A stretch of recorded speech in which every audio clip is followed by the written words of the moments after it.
Ah, que história! Que história! A Casa do Sussurro, relato real de um pesadelo que nunca acabou. Relato enviado por MAC, registrado em áudio por Contos da Cripta. Sempre tive um pé atrás com histórias de casas assombradas. Aquilo sempre me pareceu exagerado invenção para assustar criança ou alimentar o folclore popular. Mas tudo mudou no segundo semestre de 2022, quando me mudei para o interior de Minas Gerais, fugindo do caos da cidade grande e buscando um pouco de paz. Mal sabia eu. A paz seria a última coisa que encontraria. A casa ficava nos arredores de São Tomé das Letras isolada, no alto de uma colina cercada por mata fechada. Era antiga, construída no fim dos anos 1800, mas estava em boas condições. Uma barganha, grande, espaçosa, com varanda, lareira e por um preço muito abaixo do mercado. Hoje eu entendo o motivo. Aquela casa, ela não queria ser habitada. No primeiro dia senti algo estranho. O ar era pesado, como se a própria atmosfera da casa estivesse viva. O corretor, um homem calado e pálido, apenas entregou as chaves e me desejou sorte. E disse sério: se ouvir alguma coisa, não responde. E nunca saia depois da meia-noite. Achei que era brincadeira. Mas a expressão dele era medo puro. Na primeira noite ouvi barulhos na parede. Um som de arranhado vindo de dentro, como se algo estivesse rastejando entre os cômodos por trás do reboco. Às 3 da manhã, um sussurro gelado atravessou meu quarto. Você voltou, disse uma voz feminina, arrastada gueleí. Pulei da cama, vasculhei cada canto, nada, nenhum sinal de alguém. Mas o espelho estava embaçado, como se alguém tivesse respirado nele. Achei que era coisa da minha cabeça, estresse e cansaço. O dia seguinte foi silencioso, tranquilo até demais, mas ao entardecer, percebi algo estranho. A casa parecia se mover, não no sentido literal. Era como se os cômodos mudassem sutilmente de lugar. Eu jurava que a porta da cozinha era do lado esquerdo. Agora estava à direita. Comecei a duvidar da minha sanidade. Na segunda noite, ouvi passos no andar de cima. O detalhe, eu estava sozinho e a casa só tinha um andar. Subi com uma lanterna. Nada, mas havia um alçapão no teto do corredor. Quando puxei a cordinha, uma escada antiga desceu. Subi com o coração martelando no peito. Lá em cima apenas escuridão, e uma boneca de porcelana quebrada olhando diretamente para mim. Voltei para o quarto tentando ignorar. Me convenci que era lixo antigo da casa. Mas o pior ainda estava por vir. Às 2h47, acordei com uma sensação de sufocamento. Algo me pressionava o peito. Meus olhos se abriram sozinhos, como se eu estivesse sendo forçado a despertar.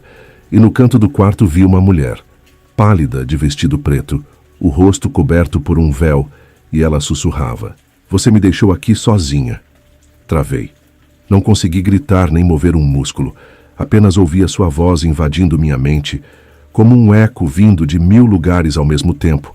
Quando finalmente consegui acender a luz, ela havia sumido, mas o travesseiro estava molhado, como se alguém tivesse chorado sobre ele. Comecei a pesquisar sobre a casa, e o que descobri me congelou até os ossos. Antigamente, o terreno era um hospício improvisado. Durante a Guerra do Paraguai, internaram ali mulheres consideradas histéricas. Muitas foram esquecidas, maltratadas, torturadas. Uma delas, chamada Mariana, foi trancada viva no porão. Morreu dias depois, murmurando promessas de vingança contra todos que entrassem em sua casa, o que me fez buscar ajuda. Foi o que aconteceu no quarto dia. Acordei com sangue nas mãos, mas não era meu. A casa estava trancada. Não havia sinal de invasão. Fui até o banheiro e no espelho, escrito com o que parecia ser sangue: você vai lembrar, custe o que custar. Nesse momento, eu fugi. Me tranquei no carro e só voltei quando amanheceu. Mas ao olhar para o espelho retrovisor, ela estava lá, sentada no banco de trás. Eu gritei. Acelerei como um louco, mas a estrada parecia interminável, como se eu estivesse dirigindo em círculos dentro de um pesadelo. Quando finalmente cheguei na cidade, desmaiei. Acordei no hospital em choque. O médico disse que meu corpo estava exausto, desidratado, com marcas nas costas que pareciam unhas, como se algo tivesse me agarrado com força. Contei tudo para um padre local. Ele empalideceu ao ouvir o nome. Mariana. Disse que conhecia a história. Já haviam tentado exorcismos na casa, mas sempre terminavam com alguém desaparecido ou louco. Ele me implorou. Se ela falou com você, ela vai seguir você. Achei que era só para me assustar, mas aí começaram os sonhos. Sonhos lúcidos. Sempre o mesmo. A casa vazia, silenciosa, e Mariana me observando, do topo da escada que nunca existiu. Cada vez que acordo, sinto que trouxe algo comigo. As luzes piscam sozinhas, os animais me evitam. E às vezes ouço sussurros vindo dos cantos escuros do meu apartamento. Não consigo mais dormir no escuro. E mesmo na luz eu sei que ela está aqui. As pessoas dizem que é psicológico, que é trauma, imaginação fértil. Mas eu sei a verdade. Aquela casa não é só mal assombrada, ela é viva. Um organismo antigo, rancoroso. E ela marca quem a desafia. Fui lá em busca de paz e encontrei um pacto silencioso com o inferno. E agora sou só mais um eco nos corredores dela. Então, se um dia você estiver passando por São Tomé e encontrar uma casa em promoção, isolada, charmosa, antiga, fuja, não entre, não aceite, não se iluda, porque Mariana está lá esperando. E se você ouvir o sussurro, já é tarde demais. A casa no fim da estrada de terra. Relato enviado por Felipe A. Olá, pessoal do Contos da Cripta. Me chamo Felipe, e o que vou contar aconteceu comigo em 2018. Eu nunca imaginei que escreveria algo assim, mas depois de anos convivendo com os pesadelos, achei que talvez dividir isso com alguém pudesse aliviar um pouco. Só peço que, se forem usar este relato, avisem seus ouvintes. Isso não é apenas uma história de terror, é um aviso. Tudo começou quando eu decidi sair da cidade grande. Eu tinha acabado de me divorciar, perdido meu emprego e minha saúde mental estava por um fio. Um amigo antigo, o Caio, me contou que o avô dele tinha deixado uma casa no interior de Minas Gerais. A casa estava abandonada há mais de 20 anos, mas segundo ele, era uma boa oportunidade para recomeçar longe de tudo. Aceitei. Achei que uns meses longe de tudo me fariam bem. A casa ficava no fim de uma estrada de terra que cruzava uma região quase sem sinal de celular. O povoado mais próximo tinha pouco mais de 200 pessoas. Quando cheguei no final da tarde, a luz do sol já tingia tudo de laranja. A casa era maior do que eu imaginava. Ela era feita de madeira antiga, com o telhado afundado em algumas partes. Havia um alpendre que rangia ao menor passo. Mas o que me fez hesitar não foi o estado da casa, foi a sensação. Uma presença, um frio subindo pela espinha que me fez pensar em dar meia volta e ir embora. Mas eu fiquei como um idiota, eu fiquei. Na primeira noite mal consegui dormir. Cada tábua da casa parecia viva estalando com o vento. Às 3 da manhã, ouvi um som vindo do sótão. Algo pesado sendo arrastado, subi as escadas com o coração disparado. Mas quando abri a porta, o silêncio era absoluto. Nada. Apenas caixas velhas cobertas de poeira. Eu estava cansado, nervoso. Me convenci de que era minha mente pregando peças. Mas na segunda noite ouvi passos no andar de cima, apesar de eu estar sozinho. E o som era cadenciado lento, passos firmes. Chamei. Quem está aí? Silêncio. Peguei uma lanterna e fui subir de novo. Olha, se for algum animal, eu tô armado. Menti. Ao abrir a porta do quarto do fundo, vi uma figura no canto. Uma mulher com o rosto virado para a parede. Vestia um vestido branco, antigo, e parecia balançar o corpo para frente e para trás. Moça! Minha voz quase não saiu. Ela virou devagar. O rosto era como cera derretida, os olhos fundos demais para o corpo e o sorriso, meu Deus! Aquele sorriso não era humano. Corri. Tropecei nos degraus, bati com a cabeça na quina da escada. Apaguei. Acordei já de manhã no chão da sala. Achei que tinha sonhado até notar os hematomas no braço e um arranhão profundo na panturrilha. Comecei a duvidar da minha sanidade. Pensei em ir embora. Mas algo me prendia ali. Um peso invisível, como se a casa sussurrasse o tempo todo. Fique, fique. Comecei a ouvir vozes durante o dia. Sussurros nos cantos. Objetos mudando de lugar. Um relógio que parava sempre às 03h33. Uma noite, enquanto lavava o rosto, olhei no espelho e vi alguém atrás de mim. Uma criança, parada na porta com a cabeça baixa. Quando virei para olhar, não havia ninguém. Certa tarde, resolvi explorar o porão. Era um cômodo que eu ainda não tinha coragem de entrar. Precisei forçar a porta com o ombro. O cheiro lá dentro era indescritível, algo entre carniça e mofo antigo. Com a lanterna vi que o chão era de terra batida e havia cruzes. Várias cruzes improvisadas como se fossem túmulos, com nomes riscados à faca. Em uma delas o nome: Helena A. Meu coração parou. Era o mesmo nome da minha mãe. Minha mãe morreu quando eu era bebê. Nunca soube o sobrenome dela de solteira. Liguei para minha tia desesperado. Ela confirmou. O nome dela antes de casar era Helena Andrade. Naquele momento uma voz sussurrou no meu ouvido: "Você não devia ter vindo." Dei um salto, bati a cabeça numa viga. Saí correndo do porão. Tranquei a porta com uma cômoda. Naquela noite dormi com a faca de cozinha debaixo do travesseiro. Mas eu não dormi de verdade, apenas fechei os olhos e esperei o sol nascer. Não queria mais viver aquilo, era como estar preso em um pesadelo lúcido. Decidi ir embora. No meio da manhã coloquei tudo no carro. Mas ao tentar ligar o motor, nada. Abri o capô. Os cabos estavam cortados com precisão, como se alguém quisesse que eu ficasse. Gritei, chorei, corri estrada abaixo, mas depois de uns 2 quilômetros eu voltei para a frente da casa. Como se o caminho tivesse dado uma volta completa. Eu estava preso, não fisicamente, era pior. Aquela casa não deixava ninguém sair. Comecei a encontrar bilhetes dentro dos meus próprios bolsos, bilhetes escritos à mão, com frases como: "Ela sabe seu nome. Não deixe ela entrar no quarto. O chão do banheiro está oco." No desespero, quebrei o piso do banheiro com uma marreta antiga que achei no galpão. Abaixo da madeira encontrei ossos humanos. Vários, pequenos, como de crianças. Junto deles, brinquedos enferrujados e uma boneca com os olhos queimados.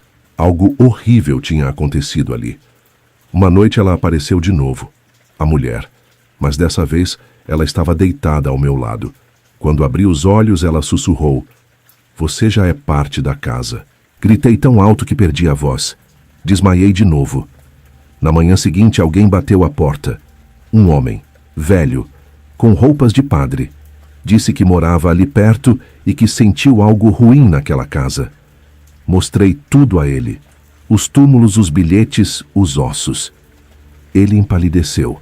Disse que aquela casa era conhecida como a Casa dos Filhos Esquecidos. Um lugar onde, nos anos 60, uma mulher enlouquecida sequestrava crianças de vilarejos vizinhos. Ela dizia que precisava alimentá-las ao espírito que vivia dentro das paredes, que a casa era viva e exigia sacrifícios. Segundo o padre, ela desapareceu misteriosamente, e todos que tentaram morar lá depois dela morreram ou enlouqueceram. Ninguém durava mais de 7 dias. Eu já estava no 9º. Naquela noite, o padre tentou fazer um exorcismo. Mal começou as orações e a casa tremeu. As janelas se estilhaçaram. Uma força o arremessou contra a parede. Ele morreu na hora. Seu sangue escorreu até o centro da sala e foi absorvido pelo chão. A casa se alimentava da dor. Essa foi a última noite. Na manhã seguinte acordei na estrada, sozinho, com as roupas rasgadas, a pele cheia de arranhões e hematomas. Como se a casa tivesse me cuspido ou me deixado sair por piedade. Quando voltei com a polícia dias depois, não havia mais casa nenhuma. Apenas um terreno vazio e seco, sem sinais de fogo, sem ruínas, nada. Mas quando me afastei, vi algo no retrovisor. Uma criança, parada no campo seco, com a cabeça baixa e o mesmo vestido branco, sorrindo. A casa no fim da linha. Relato real. Olá, meu nome é Eduardo. Nunca achei que contaria essa história em voz alta. Parte por medo, parte por vergonha de admitir que tudo aquilo foi real. Mas o tempo passou, e a única coisa que me resta é contar, na esperança de que alguém ouça e acredite. Isso aconteceu em 2018, quando me mudei para uma casa antiga, isolada no interior de Minas Gerais. Era para ser um recomeço. mas foi o começo do meu fim. A casa ficava no final de uma estrada de terra sem nome, cercada por mato alto e árvores que pareciam mortas por dentro.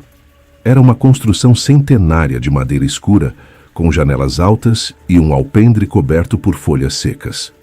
A corretora disse que estava vazia havia anos, mas que tinha uma tal de energia boa. Mal sabia ela o que eu estava prestes a descobrir. No primeiro dia achei o silêncio reconfortante.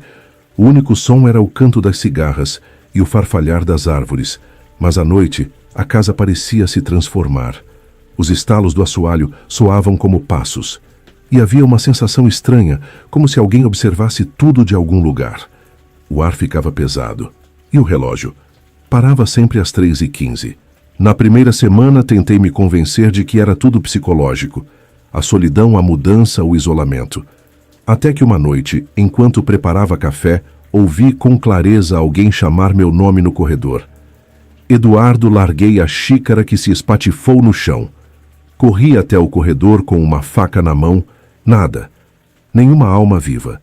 Mas o som era de alguém do meu lado. E aquela voz não era humana. Comecei a dormir com a luz acesa. Instalei câmeras no quarto e na sala. Mas no dia seguinte, todos os arquivos estavam corrompidos. Todas as gravações deletadas. A única imagem que restou foi um frame embaçado mostrando a silhueta de algo parado atrás da porta do meu quarto. Aquilo não parecia gente. Tentei sair da casa. Dormir num hotel. Mas o carro não ligava. O celular não pegava sinal. Era como se algo me impedisse de ir embora. Toda vez que eu tentava sair a pé, a estrada parecia se repetir.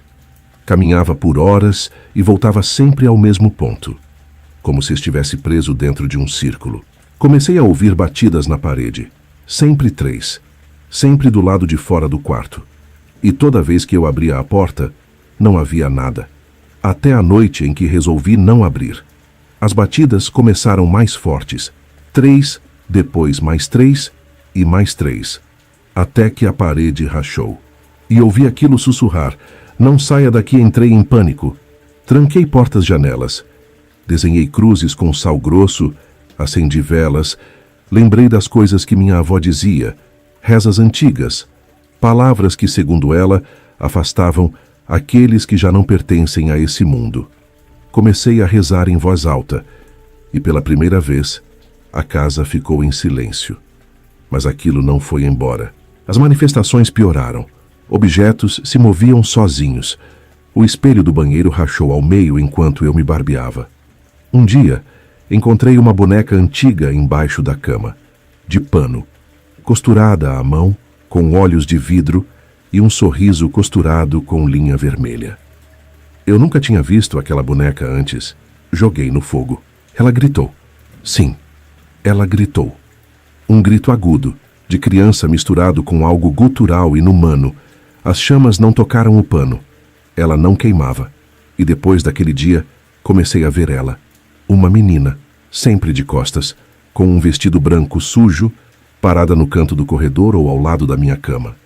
Quando me aproximei para ver seu rosto, ela virou lentamente e sorriu. Aquilo não era o rosto de uma criança. Era um abismo. Não consegui mais comer, nem dormir. Meu corpo definhava. Comecei a ter lapsos de memória. Encontrava meu nome riscado nas paredes com sangue. Eu sangrava sem feridas. Ouvi vozes me chamando do poço nos fundos da casa. Desça, Eduardo. Fui até lá. O poço estava tampado com uma tampa de ferro, muito pesada, mas naquela noite ela estava aberta. Me aproximei e lá dentro vi algo me observando. Olhos brancos, muito brancos, parados. A sensação era de que se eu piscasse, aquilo subiria e nunca mais sairia de mim. Voltei correndo para dentro, tranquei tudo. E então o alarme da casa disparou. Mesmo sem energia, as luzes piscaram. E ouvi passos no sótão. Uma respiração forte, como se algo estivesse rastejando no teto. Peguei meu gravador de voz e subi com ele, gravando. Quando cheguei lá, não tinha nada. Mas a gravação captou. Uma voz rouca grave que dizia: "Essa é a sua casa agora", desmaiei. Quando acordei, estava deitado no chão da cozinha, sem lembrar como cheguei ali. E algo havia sido escrito na parede, com o que parecia ser carvão queimado. "Você ficou. Agora é dela. Fui à cidade, pedir ajuda. Contei tudo para um padre local. Ele me olhou em silêncio e me levou para os fundos da igreja. Havia registros da casa, velhos documentos, um caderno escrito à mão por um padre da década de 1920, relatando que a casa era palco de rituais antigos, sacrifícios, possessões, e uma entidade chamada apenas de A Filha. Segundo o caderno, a filha era um espírito antigo, preso naquela casa. Alimentava-se do medo da presença. Fazia da casa uma armadilha. Ninguém que ficava ali por mais de 7 dias saía sem deixar algo para trás. Um pedaço da alma ou o corpo inteiro. O padre me implorou: não volte. Disse que poucos saíam vivos, mas eu precisava encerrar aquilo. Voltei. Com ele e mais 2 homens da igreja. Fomos com cruzes, sal, água benta. Entramos ao meio-dia, mas dentro da casa já era noite, tudo escuro. A temperatura caiu e as vozes começaram. O padre rezava em voz alta. Um dos homens começou a sangrar pelos olhos, o outro caiu no chão convulsionando. E então a menina apareceu. Ela apenas nos olhava. Sem piscar, o padre atirou sal sobre ela. A menina gritou. Virou fumaça e desapareceu. Mas o grito ficou nos nossos ouvidos por dias. Queimava por dentro, como se uma parte de nós tivesse sido arrancada. Eles selaram a casa, cheia de símbolos e lacres. Eu fui embora. Nunca mais voltei. Vendi o terreno por centavos, para alguém que nem pediu detalhes. Às vezes ainda sonho com ela. A menina me observando. Ela nunca foi embora. Se você ouvir 3 batidas na parede, entre 3 e 3h15 da madrugada, não abra a porta. Pode ser ela procurando outra casa. Hoje uma história de arrepiar. Uma história real contada por Luciana. Uma mulher que viveu o verdadeiro pesadelo dentro da casa da sua avó. É a história que ela chamou de Herança de Sangue. Relato real. E você vai ouvir agora. Meu nome é Luciana, tenho 41 anos e juro por tudo que amo. Nada do que vou contar aqui é exagero. Durante anos tentei apagar da minha mente o que aconteceu em 2011, quando herdei a casa da minha avó materna, no interior do Paraná. Achei que estava ganhando um pedaço da minha infância, mas o que encontrei foi o inferno vestido de herança. A casa era antiga, construída em 1910, segundo registros.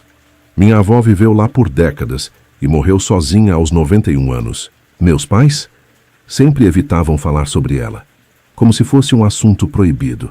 Lembro apenas que quando criança eu ficava em um quarto minúsculo nos fundos da casa, e sempre ouvia gritos à noite. Diziam que era o vento, mas eu sabia que não era. Quando recebi a escritura, fui pessoalmente até o local. A construção estava de pé ainda firme. Um pouco descuidada, claro, mas o charme antigo estava ali. A madeira escura, o vitral da sala, o sótão que eu nunca entrei quando pequena. Senti uma nostalgia estranha e um peso, como se algo ali estivesse me esperando. Na primeira noite notei que os cômodos pareciam se mover. Sim, o corredor mudava de comprimento. O banheiro parecia trocar de lado. Achei que fosse o cansaço, mas então às 3h12 da madrugada ouvi 3 batidas na porta da frente. Quando olhei pela janelinha não havia ninguém. Mas a maçaneta girava sozinha. No dia seguinte encontrei a porta da cozinha aberta e um lenço bordado sobre a mesa, com as letras LM, minhas iniciais. Mas aquele lenço não era meu, nem da minha avó. Era antigo, manchado com algo que com certeza era sangue seco. Senti um gosto metálico na boca ao tocá-lo. Vomitei, e as paredes pareciam respirar. Comecei a ter pesadelos sempre com a mesma figura. Uma mulher com um véu preto parada no topo da escada. Ela me chamava, filha de sangue. Volte ao ritual. Essas palavras se repetiam noite após noite, até que um dia o sótão se abriu sozinho. A escada desceu como se me convidasse. Subi levada por algo que não compreendo. E lá encontrei um círculo desenhado no chão, velas derretidas, ossos de animais, e no centro, uma foto minha com cerca de 7 anos. Uma foto que eu nunca tirei. Havia também um diário antigo, datado de 1944. Era da minha bisavó. Ela falava de pactos de vozes no porão, de um ritual de proteção que exigia uma linhagem de sangue feminino, e as palavras finais quase ilegíveis, mas uma frase me gelou. Quando a última filha voltar a casa, o ciclo recomeça. Fugi do sótão, mas não consegui sair da casa. A porta da frente simplesmente sumiu. Agora era só parede. As janelas mostravam um mundo escuro, sem estrelas, sem rua. Era como se a casa estivesse em outro lugar, outro tempo, trancada em si mesma, e eu presa com ela. Durante 3 dias ouvi alguém andando no andar de cima. Mesmo quando eu estava lá, parecia haver outra Luciana ali. Uma versão minha com olhos negros rindo. Ela falava comigo em sonhos, dizendo que eu devia aceitar que o sangue chamava por mim, que eu tinha sido gerada ali para ser a chave. Encontrei embaixo de uma tábua solta uma caixa com dedos mumificados. 5. Todos com anéis iguais ao da minha avó. Era como se cada geração deixasse um tributo. A casa não era apenas um lar, era um altar, um organismo vivo que se alimentava da própria linhagem. Na última noite, a mulher do véu apareceu em carne, rastejando pelas paredes, seus olhos vazios e sua boca costurada. Mesmo assim, ela falava: "Você já está dentro, não existe mais fora." Fui acordada por policiais quebrando a porta. Um vizinho denunciou o cheiro vindo da casa. Disseram que eu estava desaparecida há 23 dias. Mas para mim foram apenas 4. Durante todos aqueles dias ninguém me viu. Porque, segundo os vizinhos, a casa estava vazia há anos, fechada com tábuas por fora. Levaram-me a um hospital. Disseram que foi surto psicótico. Mas nenhum médico explica como os dedos na caixa desapareceram. Nem como a minha foto de infância estava lá. Hoje vivo em um apartamento pequeno, sem espelhos, sem escadas. Mas às vezes ainda escuto batidas, às 3h12, e em sonhos. Ainda estou naquela casa, presa naquele sótão. Acordo com arranhões nos braços e com marcas no chão, feitas por alguém com pés descalços. Ela ainda me chama, e eu sei. Um dia voltarei, porque eu sou a última filha, e a casa quer sangue. Olá, oi gente, tudo bem com você, com sua família? Hoje eu trago para você uma história real. Uma história que marcou para sempre a vida de uma família. Uma história que ficou conhecida como O Quarto que Ninguém Abre. Relato verídico, segundo os envolvidos. Meu nome é Vanessa. Tenho 36 anos e até hoje carrego cicatrizes que ninguém vê. Essa é a primeira vez que conto o que aconteceu com a minha família no ano de 2004. Foi quando nos mudamos para uma casa no interior de São Paulo. Meu pai havia conseguido um emprego na cidade e nos mudamos para uma casa grande antiga e com um preço absurdamente barato. Naquela época eu tinha 15 anos, meus irmãos ainda eram pequenos. A casa era linda, daquelas que parecem cenário de filme antigo. Vitrais coloridos, portas de madeira entalhada e um jardim nos fundos que parecia um labirinto. Mas havia um detalhe que incomodava. Um dos quartos estava trancado. A chave não existia e ninguém sabia o porquê. É só um cômodo velho cheio de entulho, disse a corretora. Melhor deixar como está, a estrutura pode estar comprometida. Meus pais não insistiram. Mas algo naquele quarto me incomodava profundamente. Na primeira noite acordei com o som de algo se arrastando atrás daquela porta, como se móveis pesados fossem empurrados, seguidos de um sussurro. Você me encontrou. Pensei que estava sonhando. Mas na manhã seguinte, meu irmão mais novo chorava. Dizia que viu um homem escuro parado em frente à porta e que ele sorriu para ele. Meu pai riu. Disse que era imaginação. Só que naquela noite o homem apareceu para mim também. Não dava para ver o rosto, só o contorno. Parecia mais sombra do que carne. Ele estava parado ao pé da minha cama e havia algo nos olhos ou na ausência deles, um vazio que me puxava. Gritei. Ele desapareceu. Mas a maçaneta estava molhada, como se alguém tivesse acabado de segurar. Dias depois, minha mãe começou a se queixar de dores de cabeça, vômitos. Sonhava com gritos. Um dia nos chamou para mostrar algo assustador. As paredes do corredor começaram a escurecer, como se mofo estivesse se espalhando. Mas os desenhos pareciam rostos. Foi aí que o pesadelo começou. As luzes piscavam toda a madrugada, sempre às 3 da manhã.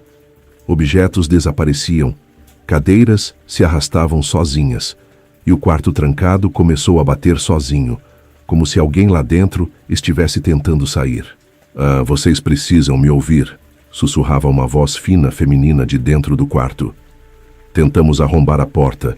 Nada a fazia ceder, nem martelo nem pé de cabra, como se a casa não permitisse. Mas naquela semana, tudo piorou. Meu irmão desapareceu por 3 horas. Encontramos ele dormindo dentro do armário, o rosto arranhado, e ele dizia: "Ela me levou para brincar, disse que vocês não gostam de mim." Decidi investigar, fui até a prefeitura. Lá encontrei um funcionário velho que arregalou os olhos quando falei o endereço. Essa casa não devia mais existir, menina. O quarto da frente era de uma criança morta. Em 1962, uma menina chamada Clarice viveu ali, filha de um casal rígido que a mantinha trancada no quarto por dias. Diziam que ela tinha algo dentro, algo demoníaco. Um dia ela sumiu.